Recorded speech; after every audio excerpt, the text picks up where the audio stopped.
الحمدللہ رب العالمین والعاقبۃ للمتقین والصلاۃ والسلام علی سید الانبیاء والمرسلین۔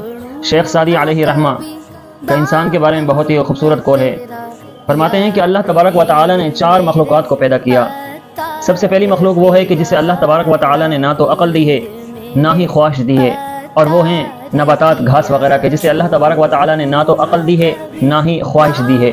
اور دوسری مخلوق وہ ہے کہ جسے اللہ تبارک و تعالی نے خواہش تو دی ہے لیکن عقل نہیں دی، اور وہ ہیں جانور وغیرہ کہ جنہیں اللہ تبارک و تعالی نے خواہش دے دی لیکن عقل نہیں دی۔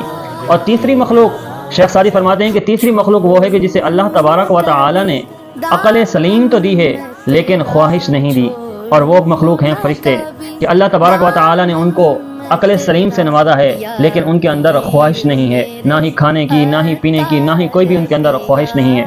اور چوتھی مخلوق وہ ہے کہ جسے اللہ تبارک و تعالی نے عقل بھی دی ہے اور خواہش بھی دی ہے، اور وہ مخلوق انسان ہے۔